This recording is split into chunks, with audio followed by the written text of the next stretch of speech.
We got a review from a car from Marshgate. Oh, you got a review for the sneaker? Yeah, even though Dylan sold it. He put Harry. Dylan's one who fucking sold it. He's like, Harry's a buyout. So basically that means he got back to England, Scotland. Right, yeah. What a fucking guy. What a car. I told the kid, he's like, Toyota reliability. Toyota reliability, what's your accent? What's planned, Samuel? Dave's going to have the Corsa done. Insignia's going to be ready in about 45 minutes, but he said it does need a spring. It's been serviced, need a glow plug. And once the part's done, cash car will be ready, so 3 cars. Oh, wicked. Harry, Fiesta, is that at? Green MOT. Green MOT? Yeah.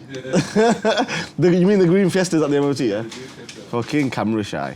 Right, Dylan, come on, let's have this chat about the C63. Right. Harry quickly running out so you don't get on camera. Get him on camera. Look, he's running out. leave him. Fuck it. Do you see that, man? He didn't want to be on camera because he's on the most wanted list for the ugliest man alive. I didn't mean that. That's his dad, by the way. But yeah, C63 update. Wicked news, honestly. I'm so looking forward to this. I've wanted to do it for years, and we're finally doing it. We've never not done it because we couldn't do it. We've never not done it because work was a priority. We're in the car trade, and if we buy a car and somebody offers us money for it and we're making profit, we're going to sell it. Simple. I don't care what anyone says, but when you're in the car trade, everything has a price. Do you know what I mean? The cars have a price, everything has a price. I'll sell everyone for the right amount of money. Do you know what I mean? It's quite cheap. Dylan, are you for sale? Always. Oh, Dylan's for sale. Do you know what I mean? To be honest with you, for the right price, give me a call. I'll finish work at 6 o'clock, so. Right, yeah, so, like, realistically, that got off track, that, didn't it? Right, C63, right. We're not doing stage 1. We're not doing stage 2 with downpipes. We're doing stage 2 Wisec Supercharge. So in Supercharged offer 3, we're doing the stage 2. Overall, reliability-wise, performance-wise, everything is the one to go for. So yeah, we're supercharging the C63. Expected to get 730 to 750 horsepower, which sounds ridiculous. I know you can get certain cars where you do stage 1s and stage 2s and you get that sort of figure, but I've been told and I'm expecting it to be a completely different feeling. I've had 730 horsepower CLSs before. I've had a 720 horsepower E63S, so I know the power around that sort of figure, how it feels.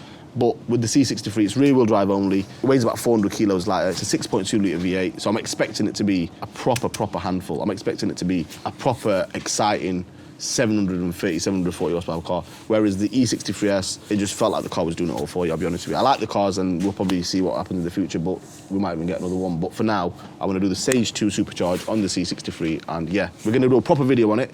We're going to take you guys with us, follow us down to MSL, have a chat with Acid, show you around, speak to him a little bit about exactly what's going into it. So it's just a stage 2 supercharge, IP headers, which is a massive benefit, intercoolers, full service, including bigger injectors. That's just a brief of what we're doing. I've only had a brief conversation with him. The parts are pretty much ready for me. So we're gonna make time this week, if not next week. We'll go down and we'll take it from there.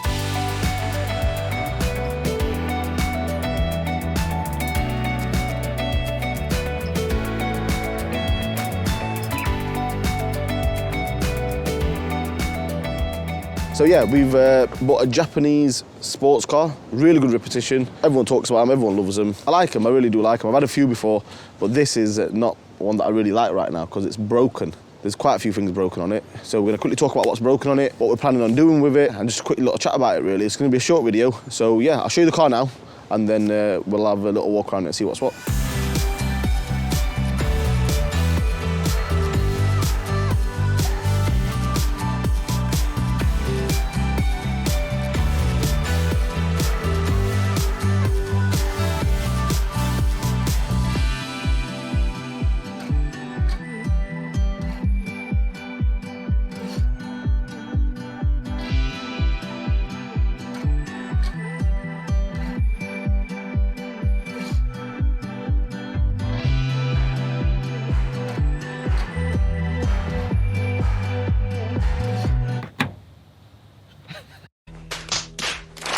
Right, it's a Mitsubishi Evo FQ300, so they do quite a few different models. I'm just gonna quickly run through them, and if I get them wrong, please don't start kicking off saying this guy ain't got a clue what he's talking about. I don't buy Jap cars all the time. I love them, but I don't buy them all the time. So yeah, they do FQ300, which is what this is. They do an FQ330, which technically is a 300, comes over to the UK as a 300.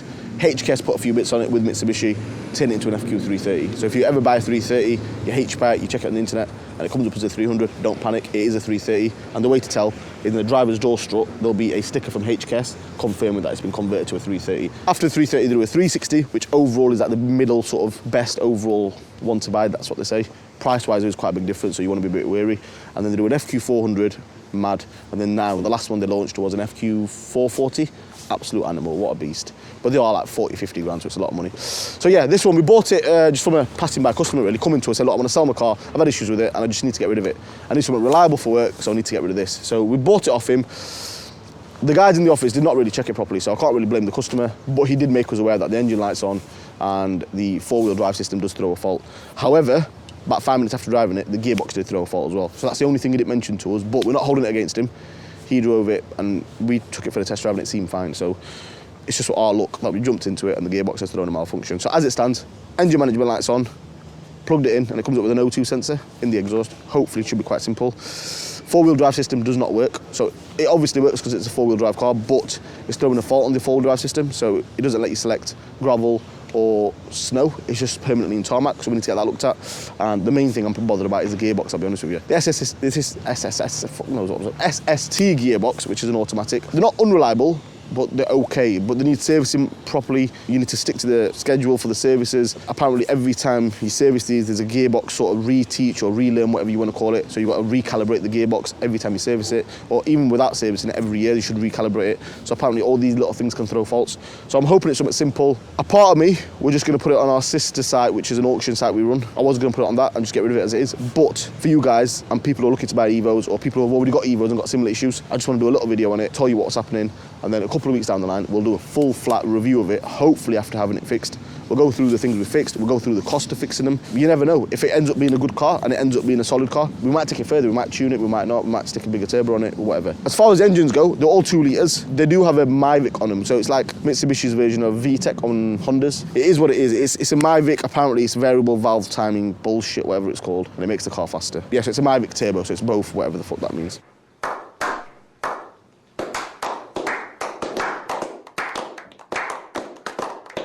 So we're just going to come out on a quick short drive. We're not going to take it far purely because we don't want to make anything worse than it already is.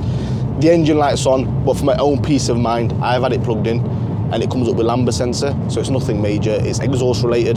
So by us driving it, it's not going to make it worse. The gearbox light hasn't come on since we've cleared it with the OBD machine, but we still need to work out what the issue with the gearbox is. They can be temperamental, the SSTs. So we are going to be using a specialist Evo company that mainly only deals with Evos, based in Sheffield, called NTS. So if you've got anything Evo related, they're you guys, to be honest. My main concern that I'm worried about is the four-wheel drive not working. I don't think it's not working, it just says four-wheel drive malfunction. It doesn't let me select snow mode or gravel mode. It's permanently in tarmac, so I take it it's doing that because it's triggered an error. So it might just be a safety precaution, but I know the four-wheel drives on these can be quite temperamental and they can be quite costly based on what's wrong with it, so I'm hoping it's nothing major. But like I said, we're going to drive it down to NTS, we're going to leave it with them, we're not going to expect them to look at it straight away because I've not booked it in, I've not done anything. But like I said, he's a good friend of ours and we've just said we'll drop it off and we'll let us know how you get on. If we're going to go down the route of repairing it, I think we should, to give everyone an idea of what it costs and what it doesn't. So yeah, stay tuned and we'll update you guys as soon as we can. We might have a new car coming. I'm not talking from a dealership point of view, I'm talking from my point of view. So yeah, I might be getting a new car for myself, so we'll probably launch that video in the next couple of weeks. Thank you for watching. We appreciate you guys subscribing, liking, sharing. Honestly, it means the world. So yeah, carry on doing that for us, please. And yeah, we'll carry on trying to bring you good content and repairing vehicles as well as tuning them. But yeah, take care of yourself and we'll see you soon.